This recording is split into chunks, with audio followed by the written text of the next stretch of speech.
दोस्तों नमस्कार, स्वागत है आप सभी का। एक बार फिर से आई चलते हैं उत्तर प्रदेश की ताजा खबरों की ओर। लेकिन उससे पहले अगर आपने अभी तक इस चैनल को सब्सक्राइब नहीं किया तो कर लें, जिससे कि आपको उत्तर प्रदेश की ताजा खबर रोजाना मिलती रहे। पहली बड़ी खबर, गाजियाबाद में धर्म संसद स्थगित की गई। गाजियाबाद के शिव शक्ति धाम डासना मंदिर में 17 से 18 दिसंबर को होने वाली धर्म संसद स्थगित कर दी गई। पुलिस प्रशासन ने पुराने धर्म संसदों में हुई हेट स्पीच और धारा 144 को देखते हुए इसके आयोजन को अनुमति नहीं दी है। इसे लेकर महामंडलेश्वर यति नरसिंहानंद गिरी ने पुलिस प्रशासन और सरकार के नेताओं पर गंभीर आरोप लगाए। यति नरसिंहानंद गिरी ने कहा कि इस्लामिक जिहादियों के साथ पुलिस प्रशासन, नेताओं और न्यायपालिका के गठजोड़ ने मुझे घुटने टेकने के लिए विवश कर दिया। अगली खबर, मैनपुरी में न सही अखिलेश को अब कन्नौज में घेरेगी भाजपा। 2024 के लिए अभी से बिछने लगी है चुनावी बिसात। मैनपुरी लोकसभा उपचुनाव में बीजेपी की मजबूत घेराबंदी के बावजूद परिवार की एका वाली अखिलेश की रणनीति काम आई और डिम्पल यादव की प्रचंड जीत हो गई है। अब यूपी में नगर निकाय चुनाव की सरगर्मी है, लेकिन खुशबू के शहर कन्नौज में अभी से ही 2024 में होने वाले लोकसभा चुनाव की बिसात बिछनी शुरू हो गई है। अखिलेश यादव के कन्नौज से 2024 का चुनाव लड़ने के ऐलान के बाद से यहाँ का मिजाज गर्म हो गया है। सपा और भाजपा दोनों ही खेमा अब अपने अपने तर्क से माहौल बनाने में जुट गए हैं। अगली राजनीति की बिसात में पिछड़ते ही ढहने लगा बाहुबली के आतंक का किला। 3 माह में मुख्तार को 3 सजाएं मिल चुकी है। माफिया मुख्तार अंसारी एक वक्त हुआ भी था जब इस बाहुबली का हर कानूनी दांव सटीक बैठता था। इसके विरुद्ध मुकदमे दर्ज होते थे, लेकिन कोर्ट में आरोप तय होने में ही बरसों गुजर जाते थे। अब उसके सिर से राजनीति की छाव छटने और पुलिस की प्रभावी पैरवी का परिणाम है कि इंटर स्टेट गैंग 191 के सरगना मुख्तार अंसारी को 3 माह में कोर्ट ने तीसरे मामले में सजा सुनाई और मुख्तार को ईडी पुलिस रिमांड पर लेकर पूछताछ भी कर रही है। अगली खबर, मंत्री दयाशंकर मिश्रा ने कहा कि आयुष कॉलेजों में शिक्षकों के रिक्त पदों को प्राथमिकता पर भरे जाएं। आयुष राज्य मंत्री दयाशंकर मिश्रा ने वीडियो कॉन्फ्रेंसिंग के माध्यम से आयुष कॉलेजों के प्राचार्यों के साथ बैठक की। आयुर्वेदिक, होम्योपैथिक एवं यूनानी मेडिकल कॉलेजों के प्राचार्यों को निर्देश दिए कि उनके यहाँ प्रोफेसर, एसोसिएट प्रोफेसर एवं असिस्टेंट प्रोफेसर के जो पद खाली हैं उन्हें प्राथमिकता पर भरें। शिक्षकों की कमी के कारण नए बेसिक सत्र में पढ़ाई में किसी भी तरह का व्यवधान न पड़े। अगली खबर, निकाय चुनाव के लिए सपा ने तैयार किए मास्टर प्लान, सक्रिय सदस्यों पर ही आजमाएगी किस्मत। मैनपुरी लोकसभा एवं खतौली विधानसभा उपचुनाव में मिली जीत से उत्साहित समाजवादी पार्टी अब नगरीय निकाय चुनाव की तैयारियों में जुट गई है। इस चुनाव में सपा पार्टी के सक्रिय सदस्यों पर ही किस्मत आजमाएगी।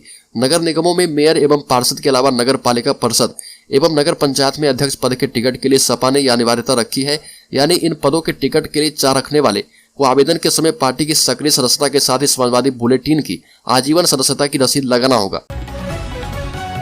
अगली खबर, झांसी में तेजी से बढ़ रहा अवैध खनन का मामला, आमने सामने हुए विधायक सीएम योगी से की शिकायत।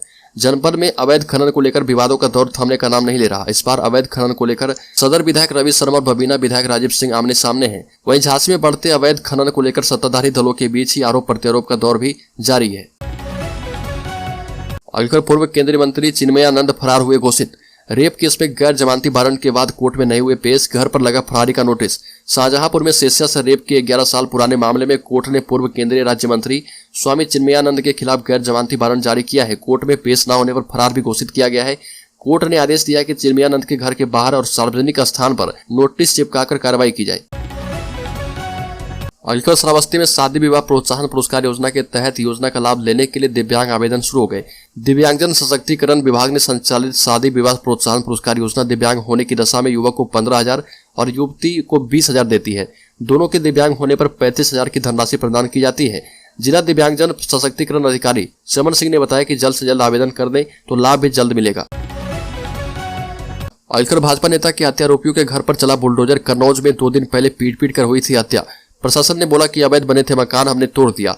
सपा के गढ़ कन्नौज में भाजपा नेता अरुण साग की पीट कर हत्या कर दी गई थी। इस वारदात के 36 घंटे के अंदर ही भाजपा नेता के 3 हत्या आरोपियों के घरों पर बुलडोजर चला दिया गया। इस हत्याकांड का मुख्य आरोपी गांव के प्रधान का पति है। प्रशासन का कहना है कि बुलडोजर की कार्रवाई बिल्कुल सही है। ये मकान अवैध जमीन पर बने हैं, जांच में इसकी पुष्टि हो चुकी है। अगली खबर, माफिया मुख्तार अंसारी से ईडी ने 9 घंटे में करीब 800 सवाल किए और सूत्रों के मुताबिक इस दौरान मुख्तार ने ज्यादातर सवालों के टाल मटोल वाले जवाब दिए। ईडी ने फरार पत्नी आपसा के बारे में सवाल किया कि वह कहां है। जवाब में कहा कि मुझे क्या पता, मैं तो 17 साल से जेल में हूं। दरअसल मनी लॉन्ड्रिंग समेत मामले में ईडी ने मुख्तार को रिमांड पर लेने की अर्जी इलाहाबाद हाईकोर्ट में डाली थी। उसे बांदा जेल से लाकर कोर्ट में भी पेश किया गया। अगली खबर, यूपी में बने हथियार से चीन को खदेड़ रहे जवान। अरुणाचल के तवांग में 9 दिसंबर को भारत और चीन के सैनिकों में झड़प हुई। 600 चीनी सैनिकों ने 17,000 फीट की ऊंचाई पर घुसपैठ की कोशिश की, लेकिन हमारी सेना ने कटीले लाठी डंडों से करारा जवाब दिया, दुश्मनों को खदेड़ दिया। इसमें दर्जनों चीनी सैनिकों की हड्डियां टूटी। तमांग झड़प के बाद एक बार फिर से त्रिशूल, वज्र, सैपर, पंचदंड और भद्र जैसे हथियार चर्चा में है। बजाय कि बिना किसी को जान से मारे यह हथियार उसे सबक सिखा सकते हैं, क्योंकि 1996 में हुए एक समझौते के तहत एलएसी के 2 किलोमीटर के दायरे में कोई भी पक्ष यानी चीन और भारत गोलीबारी या विस्फोटकों से हमला नहीं करेगा और इन सभी हथियारों का अब निर्माण उत्तर प्रदेश में किया जा रहा है। अगली खबर, झांसी में 100 फीट ऊंचे पुल से कूदकर महिला ने किया सुसाइड। झांसी में एक महिला ने करीब 100 फीट ऊंचे एरज पुल से नीचे कूदकर आत्महत्या कर ली। उसका पति नशा करने का आदी था और आए दिन शराब पीकर घर आ जाता था। घर की आर्थिक स्थिति भी अच्छी नहीं थी। महिला के सुसाइड करने के बाद घर में कोहराम मच गया। पुलिस ने शव को कब्जे में लेकर पंचनामा की कार्रवाई शुरू कर दी है।